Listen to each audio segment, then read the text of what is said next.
Welcome into, still in mid-Norfolk, really working a little bit towards the coast. We've come over to the village of Honing, which is a couple of miles south east of North Walsham. And the reason we've come over here is at this time of year, the planting of spring bulbs and daffodils, particularly down this road, which runs for about a mile. This run of daffodils was planted by one of the local farmers. They were initially sold as sheep feed, the bulbs that were surplus to requirement, and instead of feeding the excess to the sheep, he planted them or just scattered them all along this road. And they've taken, and year after year, they come up. They're a very early variety of white, probably ice maiden or ice follies.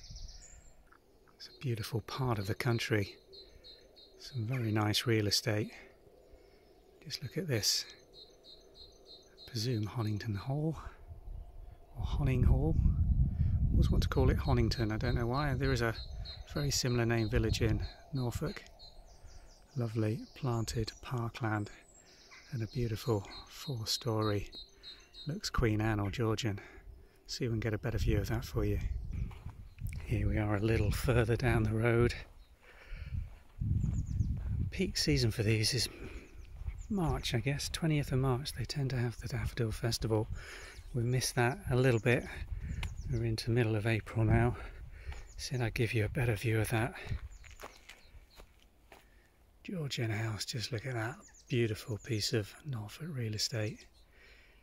Looking very fine in the beautiful sunshine here in Norfolk today. Some lovely semi-doubles in amongst these. Different varieties, but mainly these beautiful whites with these golden yellow centres that fail or fade to the cream as the flowers mature. Old road sign here, hardly discernible, the original markings on it. It looks like 17 something. Part way down this beautiful avenue of daffodils.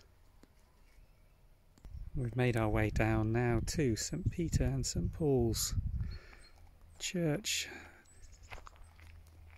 here in Honing. Beautiful large flint mainly parish church. Some red brick in it. Wi-Fi on the top as well. Let's go round into the main body and have a look at it. This really is a very impressively large church and nave considering the size of the village. Must have been supported by the owners of that large house we showed you earlier. Beautiful Norman style tower, probably last worked on during the late Victorian era. Looking at the slate tiles on the front, tends to be a giveaway of when they were last renovated.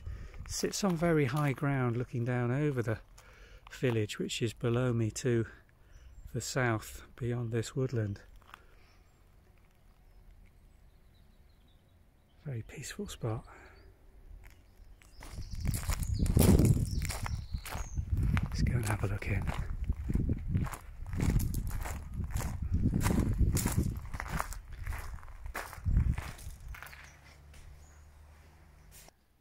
Rebuilt 1795, Thomas Cubitt Esquire and William Mason, church wardens.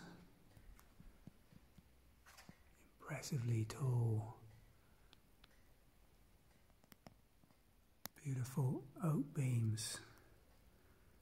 Very plain, mainly white, lined wash decoration inside. Brick floor.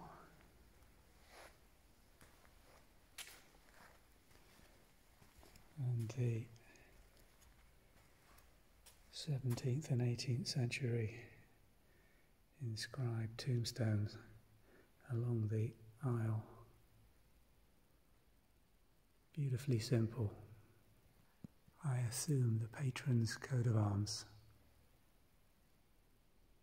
8 foot tall, I guess. No, more than that.